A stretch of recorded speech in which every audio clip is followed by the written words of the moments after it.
حضرت عبداللہ ابن عمر رضی اللہ تعالیٰ عنہ بیمار ہو گئے، شدید علیل تھے، طبیعت مبارک میں کمزوری آ گئی، کچھ کھانے کو دل نہیں کرتا تھا، گھر والے بار بار کہتے کچھ کھا لیجئے کچھ کھا لیجئے، نہیں کھاتے تھے۔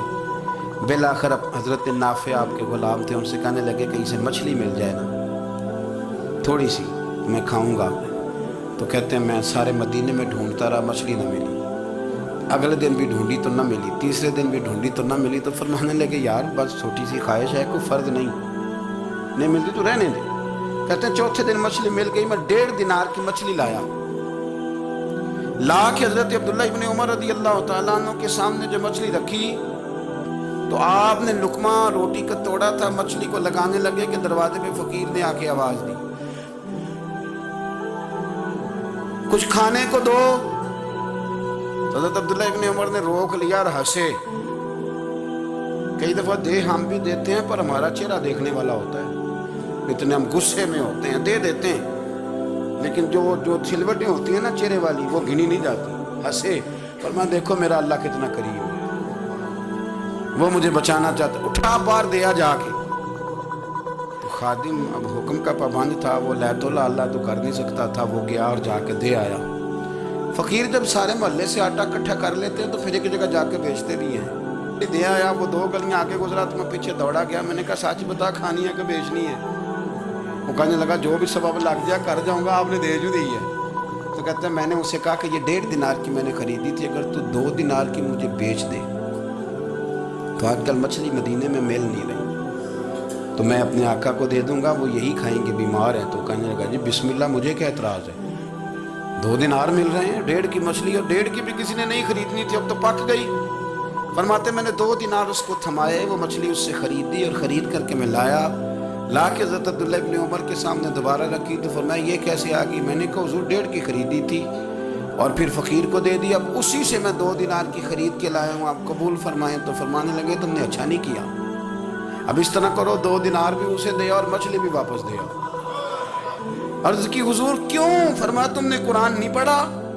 حضور پڑھا ہے۔ فرمایا رب فرماتا ہے لن تنالوا البر حتی تنفقوا مما تحبون، تم بھلائی کو اس وقت پہنچو گے جب اپنی پیاری چیز راہ خدا میں خرچ کرو۔ امام غزالی نے لکھا ہے، فرمانے لگے دیا، تو وہ حضرت نافع کہتے ہیں میں دینے گیا، دے کے واپس آیا تو کچھ پریشان تھا کیونکہ مجھے بھی 4 دن ہو گئے تھے نا تلاش کرتے، تھوڑی طبیعت میں مایوسی تھی کہ اتنی محنت سے میں نے لایا اور آپ نے واپس کر دی۔ تو حضرت عبداللہ ابن عمر نے مجھے قریب بٹھایا، پھر مجھے تھپکی دی، فرمانے لگے پتر میں نے ویسے بھی کبھی جھوٹ نہیں بولا اور آج کل تو میں ویسے ہی بیمار ہوں، ٹائم ہی نہیں، وقت ہی نہیں، موقع ہی نہیں جھوٹ بولنے کا، میں تجھے سچ بتاؤں مجھے مچھلی کھا کے اتنا سکون نہیں ہونا تھا جتنی اللہ کے راستے میں خیرات کھا کے مجھے سکون ہوا۔ تو تجھے تو میری راحت سے غرض ہے نا کہ مجھے راحت کیسے ہوتی ہے، تو مجھے سکون ملا ہے راہ خدا میں دے، میں نفسانی خواہش پوری کر لیتا تو یہ میرا نفس کل پھر مجھ سے مچھلی مانگتا، پرسوں کہتا نہیں چھوٹے گوشت کی یخنی بھی چاہیے۔ ہم لوگ الجھ گئے ہیں، بہت بڑے قیدی ہیں اپنے آپ کے، بڑے قیدی، سارا دن اپنی خواہشات کی تکمیل میں بھاگے رہتے ہیں، بڑے بڑے سونے نوجوان۔ میں ان پہ تنقید نہیں کرتا، مجھے ان پہ ترس آتا ہے، جب میں رات کے اندھیروں میں انہیں ٹیلی فون لے کے چوکوں میں کھڑے دیکھتا ہوں تو مجھے رحم آتا ہے۔ میں کہتا ہوں دیکھو نفس کی خواہش کے پیچھے یہ کیا مثلاً آخر کیا ہے اس میں، ایک عورت کے پیچھے تباہ کر لیا اپنے آپ کو، یعنی زیادہ سے یہ کوئی مقصود ہے، یہ کوئی مقصد حیات ہے جس کو مقصد بنا لیا ہے؟ میرے عزیز بات کو سمجھ لیں، اتنا خوبصورت آدمی ہے اور اتنا اس کا اونچا قد کاٹ ہے، اور کیا کس کے پیچھے یہ بھاگا ہوا ہے؟ بڑا سمجھدار، دانشور، عقل مند آدمی، ذی روح بندہ، لیکن اس کا سٹیٹس آپ یہ ملاحظہ کریں کہ وہ 20-40 ہزار کی خاطر جھوٹ بولتا ہے، دھوکہ دیتا ہے، فریب اور فراڈ کرتا ہے۔ ہم اپنی نفسانی خواہشات کے پیچھے اس طرح بھاگتے ہیں کہ ہم اصل سے رہ جاتے ہیں۔ میری باتوں کی سمجھ آ رہی ہے آپ حضرات؟ تھوڑا تھوڑا کر کے، ایک ایک کر کے ان کی باتیں کم مانیں۔ ضروری تو نہیں نا کہ سویرے ناشتہ بازار سے اپنی مرضی کا تگڑا کیا ہے، بازار سے لا پوڑیاں چنے بہترین کھائے، اور پوڑیاں چنے ابھی کھائے نہیں، شاپر میں ڈالے ہوئے ہیں، اور وہ لے کے ابھی آ رہا ہے تو ساتھ ہی رستے سے گوشت بھی چھوٹا اچھا لگا تو 2 کلو وہ بھی لے آئے کہ پوڑیاں چنے کھاؤں گا اور دوپہر کے لیے گوشت پکاؤں گا۔ وہ پہلے یہ تو کھا لے صاحب، اس سے تو نجات پا لے۔ یہ پتہ نہیں غم ہوتا ہے کہ کچھ اور کرتا ہے تیرے ساتھ، لیکن وہ گوشت بھی ساتھ لے آیا۔ یعنی ٹیبل پہ، ناشتے کے ٹیبل پر بیٹھ کے فیصلہ ہو رہا ہوتا ہے کہ ہم نے کیا کھانا ہے، ہم نے کدھر جانا ہے۔ سبھیو یاد رکھو، باتوں کو سمجھو اور غور کرو۔ یہ تھوڑا تھوڑا کر کے جب ہم چھٹکارا حاصل کرنے کی کوشش کریں گے نا، چھٹکارا حاصل کرنے کی، کئی جگہ سے، کسی جگہ سے اگر آپ کو تنبیہ ہوتی ہے نا، تنبیہ، اس میں بھی بڑا مزہ آتا ہے۔ اس میں بڑا، ہمارے ایک بزرگ تھے تو ایک دن نا میں گیا تو کہنے لگے الحمدللہ آج میں بڑے سکون میں ہوں۔ میں نے کہا جی وہ کیا ہوا؟ کہنے لگے میں اپنے آپ کو بڑا پیر صاحب سمجھنے لگ گیا تھا۔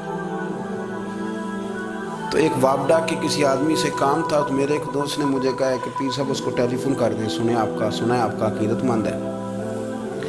میں نے اس بندے کو ٹیلی فون کیا تو کہتا پیر صاحب میں عزت آپ کی بڑی کرتا ہوں پر یہ کام نہیں ہو سکتا۔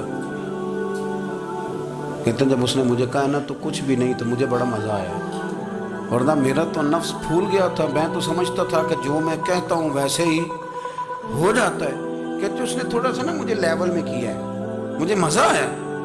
یہ لوگ نا اپنے اوپر بوجھ ڈالتے تھے، یہ تھوڑا تھوڑا پیچھے ہٹتے تھے، یہ سمجھتے تھے کہ اس طرح تو ہماری تکمیل رہ جائے گی۔ صبح سے شام تک اگر اسی نفس کی باتیں مانتے رہیں گے تو خرابی کرے گا۔ دولت کا نشہ ہے بھائی، دولت کٹھی کرنے والا کسی جگہ سیر نہیں ہوتا، حسن کا نشہ ہے، حسن کا نشہ ہے۔ حضرت ابو بکر شبلی رحمۃ اللہ علیہ فرمایا کرتے تھے جو تیری بیٹی کو خوبصورت سمجھ کے اس کے ساتھ نکاح کرنا چاہے اسے بیٹی نہ دینا۔ حضرت جی کیوں؟ فرمایا حسن تو تھوڑے دن کے بعد ختم ہو جائے گا، پھر وہ اس کی قدر نہیں کرے گا، وہ تو کہیں اور منہ مارتا پھرے گا۔ حضرت ابو بکر شبلی رحمۃ اللہ تعالیٰ علیہ کی بیٹی خوبصورت تھی، ایک نوجوان کہنے لگا میرا نکاح کر دیں۔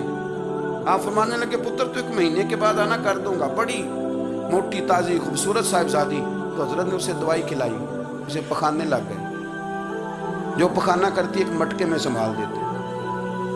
تھوڑا وقت گزرا تو وہ ہڈیوں کا پنجر بن گئی، مہینے بھر میں دست اتنے آئے کہ کمزور ہو گئی۔ تو ابو بکر شبلی 1 مہینے کے بعد نوجوان کو بلایا، فرمایا ادھر آ تیرا نکاح کروں۔ بچی دکھائی تو وہ کمزور بستر پہ پڑی، فرمایا شادی کر۔ کہنے لگا اس سے نہیں میں نے کرنی۔ فرمایا یہ وہی ہے؟ کہنے لگا جی نہیں۔ فرمایا تو کہتا تھا مجھے عشق ہے، کدھر گیا تیرا عشق؟ کہنے لگا حضرت صاحب آپ کیسی بات کر رہے ہیں؟ فرمایا ادھر آ۔ پھر وہ مٹکا جس میں گند رکھا تھا وہاں لے گئے، فرمانے لگے تیرا اس کے ساتھ عشق تھا، یہ ہے تیرا عشق۔ فرمایا تو میں 4 دن روٹی کھلاؤں گا پھر تندرست ہو جائے گی، لیکن میں دیکھنا چاہتا تھا کہ تو میری بیٹی سے پیار کرتا ہے یا اس کے چہرے پہ آنے والی کچھ وقت کے لیے سرخی سے پیار کرتا ہے، اس لالی سے پیار کرتا ہے جو جوانی کے وقت بچوں اور بچیوں پہ آتی ہے۔ کس چیز کے دل دادا؟ یعنی کیا مطلب؟ نفس کی غلامی، سراسر غلامی، اور پلٹ پلٹ کے اور بڑے بڑے سیانے بندے چھوٹی سی خواہش کے لیے، بڑا سمجھدار آدمی، بڑا سیانا بندہ۔ میں ایک بڑے بزرگ عالم تھے، میں ایک دفعہ ملنے گا تو پائے پکا رہے تھے، خود پائے پکا رہے تھے، تو وہ بڑے پیار کی بات ہوتی ہے نا، تو تامت باندھی ہوئی اور بڑی جناب خستہ حالی، اور وہ پائے پکا رہے ہیں۔ تو میں نے ان سے کہا حضرت جی پائے تو کسی اور نے بھی پکا لینے تھے، آپ بخاری لے کے بیٹھتے، چلو میری طرح کا کوئی بندہ آپ سے استفادہ بھی کر لیتا۔ اب پائے آپ لائیں گے، پھر پکائیں گے، پھر آپ کھائیں گے، تو یہ تو 24 گھنٹے آپ کسی کام میں گزر جائیں گے۔ تو یہ چھوٹی سی خواہش کے لیے میں کسی چیز کو حرام نہیں کہہ رہا، قرآن پاک کی جو آیت پڑھی ہے صرف اس کی تفسیر آپ کے سامنے عرض کر رہا ہوں۔ ہماری خواہشات ماں پالتی ہے، آپ کو نہیں پتا کتنے دکھ سہتی ہے۔ میں ان ماؤں کو جانتا ہوں جو بیٹے کے حصوں کی مار بھی اس کے ابے سے کھاتی ہیں، مار کھاتی ہیں وہ۔ ایک خاتون ہے، ایک کان سے سنتا نہیں، میرے پاس ایک دفعہ آئی، کہنے لگی 60 لگ گئی سی، کوئی دعا کر دیں یا کوئی وظیفہ پر، ڈاکٹر کہتے ہیں ٹھیک نہیں ہو سکتے۔ میں نے کہا باجی صحیح بتاؤ مسئلہ کیا ہے؟ کہنے نہیں کچھ بھی نہیں، مسئلہ کیا ہونا ہے، پتر غلط نکل آیا ہے، اس کا باپ روز مارتا ہے، آج میں آگے گئی ہوں تو اس نے ایک تھپڑ میرے کان پہ مار دیا، پردہ پھٹ گیا۔ مائیں مار کھاتی ہیں، لیکن وہ پتر جس کو بڑی محنت سے پالا ہے وہ جوان ہوتا ہے تو اماں سے کہتا ہے تجھے چھوڑ دینا ہے، پر جس لڑکی سے میرا ٹیلی فون پہ رابطہ ہے اسے نہیں میں نے چھوڑنا، وہ نہیں چھوڑ سکتی، ہر شے کچل جاتا ہے وہ۔ اماں کبھی بلیٹ کے رات کو سوچتی ہے کہ یہ تو میری کل کمائی تھی، میں تو آج بھی اس کے حصے کے تھپڑ اپنی گالوں پہ برداشت کر رہی ہوں۔